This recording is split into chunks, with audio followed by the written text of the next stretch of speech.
Agora no Bandcast, Marca a Página. Você pode viajar e conhecer países sem gastar nada. Se adora um romance, você também poderá se apaixonar.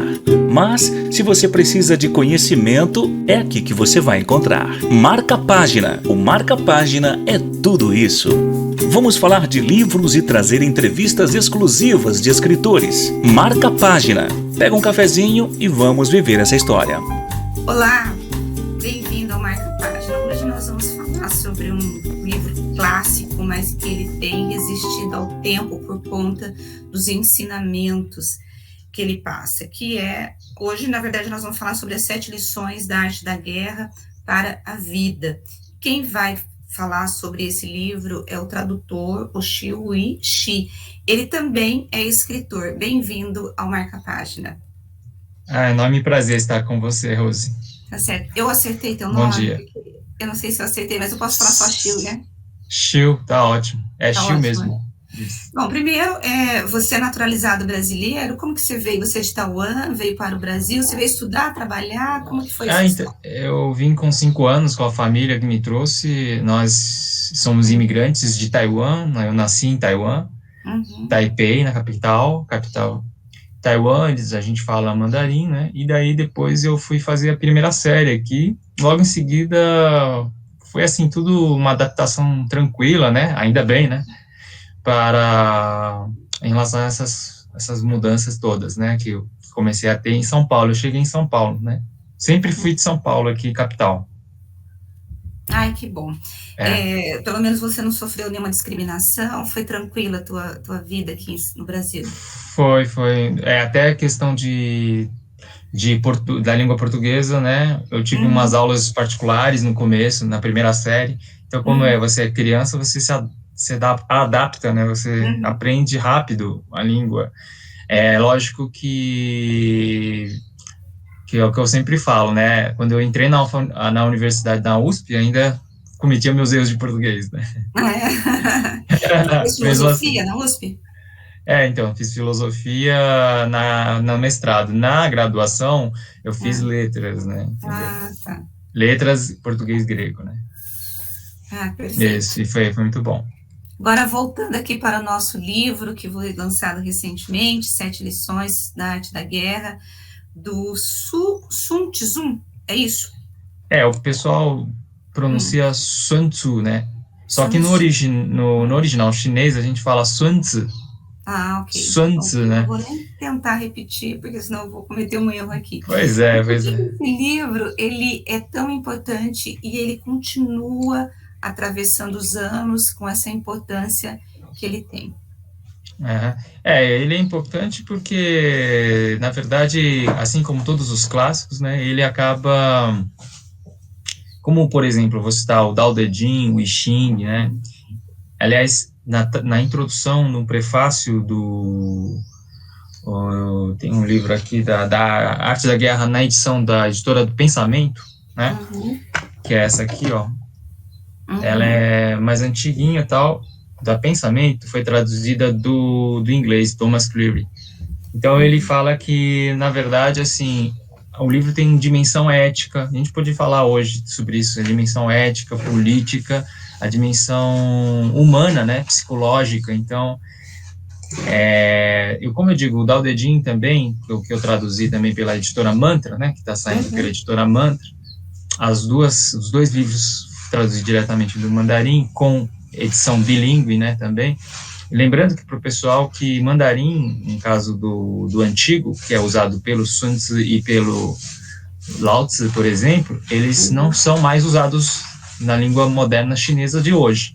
É por isso que para os próprios falantes chineses tem que ter a tradução do livro para eles mesmos, entendeu? Para a versão atual, chinês, né? É lógico que os ideogramas são os mesmos, mas a gramática seria de modo análogo a como o grego moderno e o grego antigo, o grego clássico, de Platão e Aristóteles. E muda o conceito quando você traduz, muda o conceito das palavras, a gênese da palavra? Sim, como a tradução, ela sempre vai perder, né, em muitos aspectos. Mas o que o tradutor se esforça, né, se empenha na medida do possível para fazer, é sempre saber recorrer às fontes, mas, por exemplo, no caso, eu recorri aos comentadores chineses, a uma tradução, versão chinesa da língua antiga chinesa, para que a gente possa estar mais próximo, né, do entendimento. Então, melhor do que se você fizer uma tradução de uma versão francesa ou de uma versão, né, em inglês ou de outra língua. Então, é assim que eu fiz com o Dao De Jing. Eu tenho recebido bastante, nesse sentido, feedbacks das pessoas, né, elogiando, seja professores da USP, seja leitores comuns mesmo. Então é muito gratificante poder estar de novo com tantas traduções que já temos, né, da Arte da Guerra, a gente poder contribuir mais com uma outra tradução que não é só tradução, mas também uma interpretação. Então, lá na Arte da Guerra, eu fiz meus comentários aos capítulos, né? Eu fiz com o Dao De Jing, mas não foi publicado. Depois eu fiz para os meus alunos, que eu dou aula de taoísmo também, né? Então, como eu estava falando, a Arte da Guerra, assim como o Dao De Jing, ele é um livro aberto, né? Ele possibilita muitas aplicações, por exemplo, não necessariamente, como o título diz, a guerra, né? Aliás, uma das coisas que eu estava vendo, inclusive antes da nossa entrevista, eu estava pensando, pode parecer meio paradoxal, mas o livro, ele nos alerta, inclusive, para os riscos da guerra. Não é só bélico, não é um incentivo à guerra, incentivo à luta. É ao contrário, muitas vezes, isso é que é a abordagem do Thomas Cleary aqui no prefácio, mas também se vê no Zhuge Liang, né, que é um outro comentador antigo. O Zhuge Liang, ele vai nos ensinar também, através de seus comentários. Tem uma tradução aqui, que é de português, né, da editora Madras. Aqui tem os comentários do Zhuge Liang, que era um general, e ele diz que o guerreiro precisa ter ética também, né? Então, na verdade, isso tem esse livro, só para contextualizar, ele surgiu na época dos reinos combatentes, entre o século V a III a.C., né? E nós estamos falando de uma época que era muito conturbada, com muitas guerras. Inclusive, um pouquinho antes é que veio o Dao De Jing, o clássico taoísta, Tao Te Ching, né, que a gente fala. E esse livro do Sun Tzu, da Arte da Guerra, foi influenciado pela Arte da Guerra e pelo I Ching, né? E vai ser muito importante no campo das artes marciais também, né?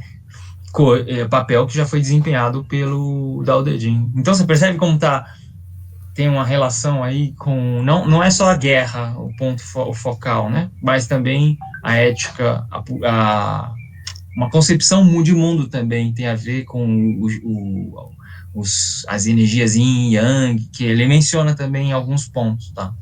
São as lições que se aprende. Quando ele fala da ética, qual é o conceito de ética e como ter ética numa guerra, né? Porque ali você está para destruir o teu inimigo.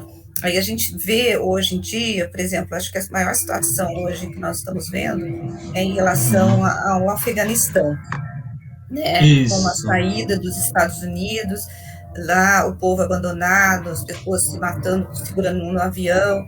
Que ética é essa que a gente, que pode ter não acontecido ou não ter sido cumprida nesse acordo lá nos Estados Unidos e que os civis acabaram ficando nesse vazio, nesse abandono todo? E qual que é a ética que o escritor ele fala sobre nesse livro? Então, para elucidar e para não gerar mal entendidos, né? Tem 2 capítulos do Dao De Jing que vai influenciar, que o Sun Tzu leu, né? E eu vou ler aqui, porque é do Lao Tzu, né? Quem auxilia é o capítulo 30, para quem... Tem pessoas que já sabem do Dao De Jing, então eu falo capítulo 30. Quem auxilia o Senhor dos Homens através do Dao não utiliza a força das armas diante do mundo, porque esta ação provoca represálias. Onde está acampado o exército, nascem espinhos. Após imensas batalhas, irrompem os anos tenebrosos. Quer dizer, então ele está dizendo, a utilização das armas não é algo que é muito bom, porque provoca represálias. Quando você tem a ação propriamente da guerra, você vai ter espinhos. O que seriam espinhos, né? São os efeitos, as consequências que decorrem da guerra. Veja aí o caso que você falou do Afeganistão. Os Estados Unidos invadiram, né, ocuparam, e às vezes fizeram com o Iraque, mas o que eles fizeram? Eles gastaram muito, seja em termos de recursos, né, econômicos, toda uma série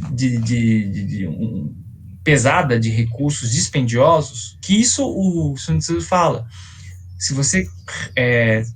e a outra coisa que é mais importante, que ele fala aqui, o Lao Tzu fala que você só fará a guerra, ele fala no 31, olha, eu vou citar aqui, ó, as armas não são instrumentos propícios, ou seja, não são instrumentos, sabe, pacíficos, não são instrumentos que vão gerar bons frutos. Então, não são instrumentos do homem nobre, né? O homem nobre não usa a guerra. Aí você pode perguntar, mas então por que a guerra? Aí ele diz assim, ó, mas sendo necessário utilizar as armas, ele age com quietude e sobriedade. Quer dizer, ao longo de todas as nossas, não no Oriente, mas também no Ocidente, a gente percebe que a guerra só pode ser usada, a guerra mesmo, a batalha, né, o confronto mesmo, lá, você usa soldados matando, só vai ser o último recurso, percebe? Então, é o último recurso, é onde a situação chega ao limite da extrema necessidade, aí você usa. E o Lao Tzu fala, aí você usa. Inclusive, o Lao Tzu fala, você não pode, você estando já em guerra, você não pode encontrar prazer na guerra. Você não pode ter esse prazer, que é a insanidade, né? O insano, porque o Lao Tzu, né, como o Dao De Jing fala várias vezes, é necessário que o homem sábio, o homem governante se torne sábio. Mais ou menos como a ideia de república do Platão, né? Que o Platão precisa que o político venha a ser filósofo, né? Por quê? Porque senão ele atende aos caprichos arbitrários e tudo mais, né? Tá? Então, e tem outro detalhe só para deixar mais claro ainda, é que vai ter mortes, né? No caso de ter já acontecido a guerra. Mas se ele pudesse evitar, ele teria evitado, né? A nação, o general, o soberano. O general e o soberano juntos. Mas, se houver mortes, olha o que o Lao Tzu diz.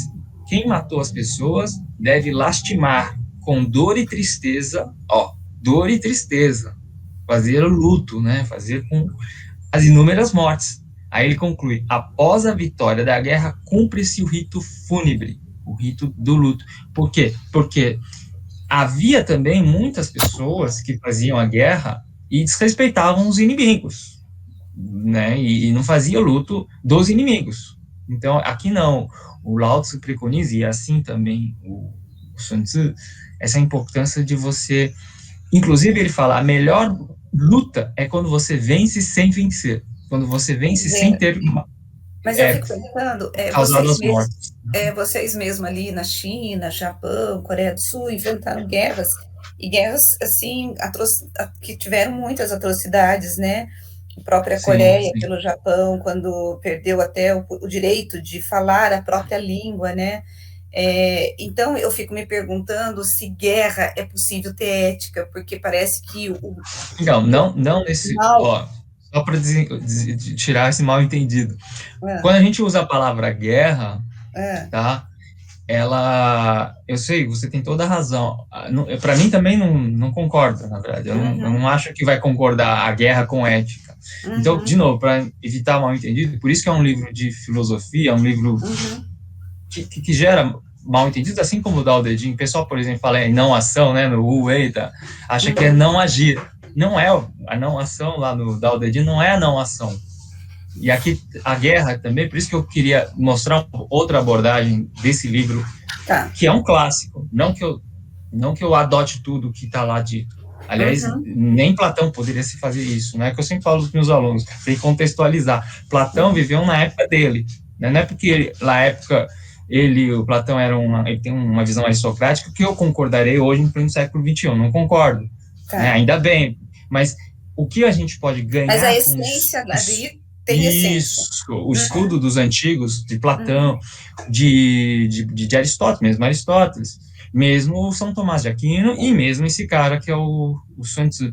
Então, tem que tomar cuidado com essa palavra, esse conceito de guerra. Tá. Então, ele primeiro, é vencer sem vencer. Então, nisso ele já é tributário da filosofia de Lao Tzu, taoísta, Lao Tzu, ou seja, agir sem apegar-se, agir sem... Por que agir sem apegar? Porque as pessoas, isso em qualquer época, por exemplo, você faz uma ação, mas as circunstâncias, as contingências, elas são mutantes, variáveis, né? Isso inclusive foi abordado por Aristóteles. Então, o que acontece? Esse livro pode ser visto não como exatamente com cunho, com o objetivo de fazer a guerra fisicamente. Bélico, não é bélico, são as lições estratégicas, tanto que é usado por empresários. Isso, os empresários não vão fazer a guerra. Esse livro, ele foi escrito para quem, e quais são as lições que ele pode ensinar. Por exemplo, tem algumas coisas aqui que eu vi. Qualquer um pode ser um soldado, o intelecto é maior que a força bruta. Quais são as lições que você quis trazer para que essa pessoa possa perceber que ela pode ajeitar a vida dela, pode adotar algumas estratégias que vai facilitar para que ela alcance o objetivo que ela se propõe? Maravilha, Rose. Então, para responder isso, a gente tem que ser bem sucinto, porque tem muitos aspectos, né? Sim. Mas a primeira coisa pode parecer um paradoxo, mas eu vou ler aqui algumas coisas aqui interessantes aqui do comentário, que até melhor me ajuda aqui. Na nossa vida, inclusive eu remeto à nossa vida, sabe? A hoje, né? Citando até o Lao Tzu, o Dao do céu é bom em vencer sem disputar. Então, essa ideia de vencer, mas sem disputar. Porque quando você vai disputar, como eu estava falando antes, você pode ter a ganância, você pode ter a cobiça, você pode, né? Como todo ser humano, né? Com suas paixões exacerbadas, e aí vai cometer excessos e arbitrariedades. Era isso contra isso que o Lao Tzu tinha criticado, e o Sun Tzu também, entende? Então, olha só, na nossa vida, é o que eu penso, seria mais prudente que pudéssemos refletir se devemos iniciar ou não um determinado projeto, trabalho, qualquer outra atividade empreendedora. Quer dizer, já coloco a gente aqui, né? É necessário que a gente pondere as consequências, as condições, as ações estratégicas que deveríamos assumir antes mesmo de entrarmos em confronto com o contexto situacional. Então, quando eu falo situação, contexto, seria, como o Sun Tzu fala, antes de iniciarmos propriamente a guerra. É simplesmente que eu tô fazendo uma leitura mais simbólica. Sim, na verdade você está levando o ser humano a ser mais reflexivo antes de tomar qualquer decisão, fazer qualquer escolha, por conta das consequências que isso podem trazer para ele. Exatamente, as consequências que nós, como seres humanos racionais, podemos antever, né? E se consequências negativas, a gente procurará com certeza evitar, né? Você acha que nessa sociedade que nós estamos vivendo, nós temos sido bons soldados ou maus soldados nas nossas escolhas, no sentido de estar adotando um monte de coisa, fazendo várias coisas ao mesmo tempo? Então, como eu estava até vendo um documentário daquele filósofo coreano, cujo nome é difícil de pronunciar, mas você sabe que eu tenho falando da sociedade do cansaço, né? Eu tenho refletido muito, eu sou leitor de Deleuze, Foucault, muitos filósofos e tal, na medida do possível, é lógico. Mas eu percebo que nós estamos vivendo uma época de muita saturação de informações, né? Eles chamam de burnout, que a pessoa chega com um bombardeio de imagens e informações. Nós estamos vivendo também uma cultura narcisista, né? Bastante impregnado de egocentrismo, de pessoas se exibindo demais. E exibindo do quê? Exibindo se apegando, por isso que eu dou aulas de taoísmo, o pessoal me pergunta, eu sempre estou respondendo a isso, né? As imagens externas, né? Aparências, né? Então, a gente vive uma sociedade de simulacros, de aparências, né? E nas sociedades antigas, eu não sou saudosista, viu? Porque as pessoas podem achar que eu estudo os clássicos dos antigos porque eu sou saudosista. Não acho que o mundo antigo é melhor ou pior, né? A questão nem é essa. Mas é perceber que aquilo que os antigos refletiam sobre as nossas emoções, né, psicologicamente falando, filosoficamente falando, sobre as questões éticas são fundamentais para a gente trazer soluções para nossos problemas de hoje, né? Por exemplo, isso que eu estava falando, como é que a gente lidar com o nosso ego, por exemplo, né? O nosso ego, tudo bem que a gente está numa lógica de sobrevivência capitalista, porque o sistema que nós vivemos é capitalista, mas como é você, sabe, não atropelar, né? Não infringir os interesses dos outros, a custas só para você se favorecer, né? Só para você ter auto-benefício, né? Então você não levar em conta o outro, né? Eu acho que essa é a grande questão. Por exemplo, teve na Bienal, várias vezes na Bienal, São Paulo, né? Na arte contemporânea, você pensa essa questão do convívio, né? Como conviver, né? Isso é uma questão mais ainda hoje, né? Que é fundamental. Então, o domínio, o autodomínio é importante. Não sei se não são os capítulos, porque eu não peguei o livro, mas eu li sobre ele. Saiba reconhecer seu real desejo. É disso que você está falando?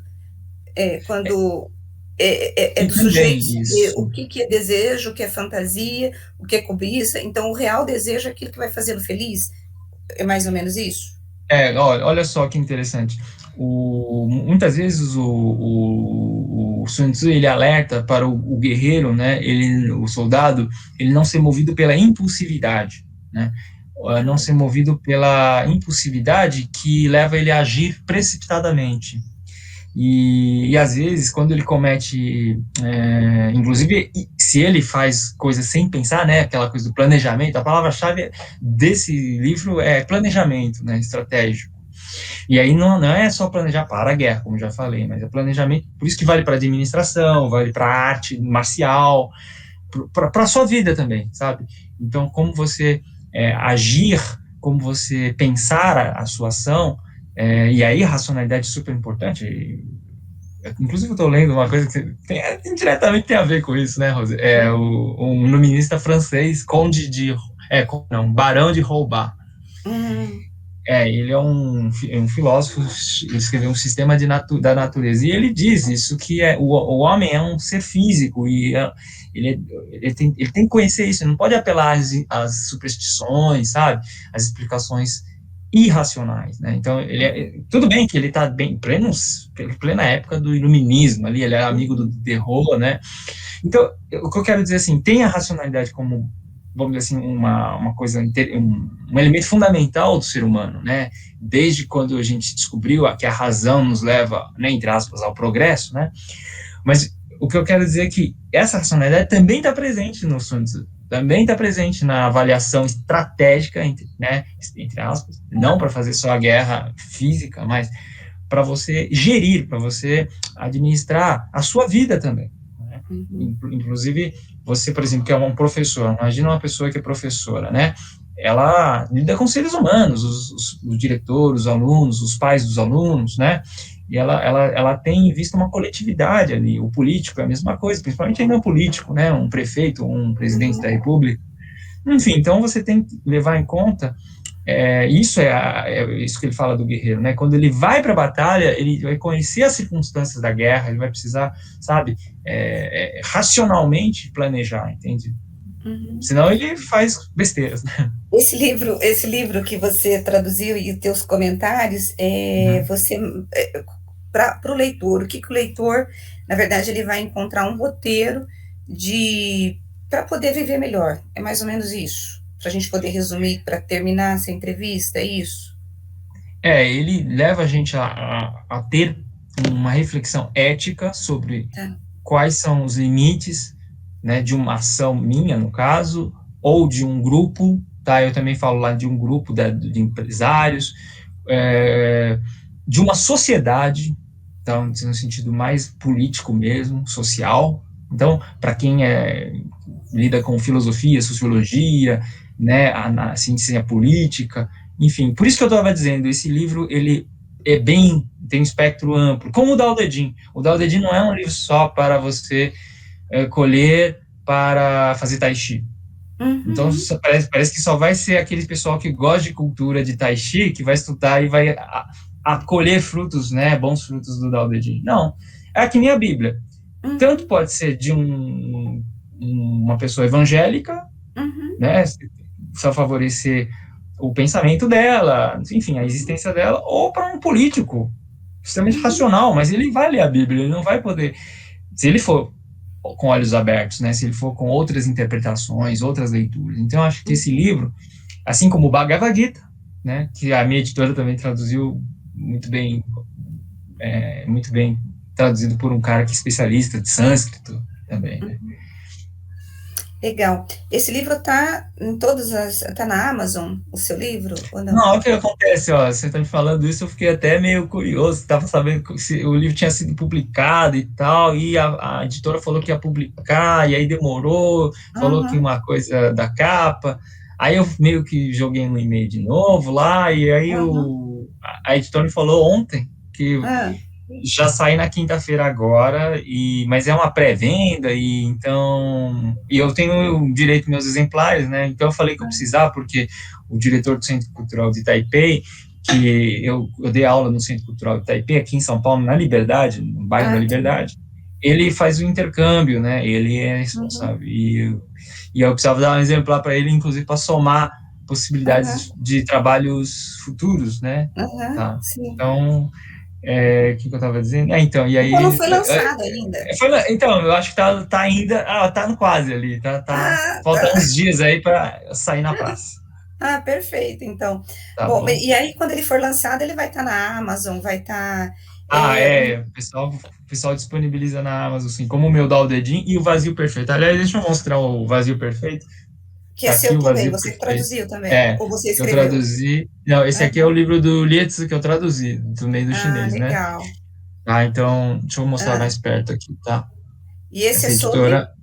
Esse aqui é taoísta também, ele é da época um pouquinho depois de Lao Tzu, do Dao De Jing, tá? O Dao De Jing é essa capa aqui, tá? Então, esses dois tá na Amazon também. Tá na Amazon. Muito bom. Os dois taoístas. O Sun Tzu, ele é menos taoísta, mas ele tem influência taoísta também. Tá? Perfeito. Olha, eu quero agradecer a entrevista, eu achei super interessante, vou querer ler o livro, vou procurar esses dois aí que você mostrou. E aí, para quem quiser, eu vou colocar, tem algum endereço que as pessoas podem entrar em contato com você, para eu pôr na matéria? Sim, eu vou colocar aqui, ó. Eu tenho um site, inclusive eu quero deixar uma informação do meu curso que vai acontecer, uma nova turma, eu tenho outras turmas, essa nova turma de taoísmo no dia 16 de setembro, às 20 horas, numa quinta-feira, sempre às quintas. Esse é o site que vocês poderão consultar as informações, no mandarintaoísmo.com, e lá tem vídeos, tem entrevista, tem minhas lives com várias pessoas, tem fotos, trabalhos e textos também. Perfeito. Eu vou colocar na matéria o endereço certinho, e aí quem se interessar e quiser fazer esse curso, né, de taoísmo, porque é um estilo de vida, né, o taoísmo, né? Ou não? Não, então, o que eu falo assim, é isso, e ao mesmo tempo você não precisa ser taoísta para fazer o curso, você às vezes está com curiosidade, né, sobre a filosofia da cultura chinesa, inclusive porque tá tendo sempre, né, no governo da Dilma, do Lula, a gente vem vendo vários chineses fazendo intercâmbio cultural e econômico. Então, as pessoas estão abertas, né, ao outro, que é o caso da cultura chinesa. Então, as pessoas não precisam ser taoístas ou religioso, né? E a minha abordagem é mais leiga, para os leigos, e mais laica, tá? Claro que eu falo, tem uma interpretação, assim, religiosa, que é importante saber, né? Mas não que a pessoa precisa se tornar taoísta. Exato. Não precisa ser. Tá bom? Perfeito. Olha, muito obrigada. Eu adorei o nosso muito papo. Obrigado. Legal. Que seja um sucesso também esse seu livro. E, de repente, quando a gente pode até depois marcar uma entrevista para falar dos outros 2 livros no futuro.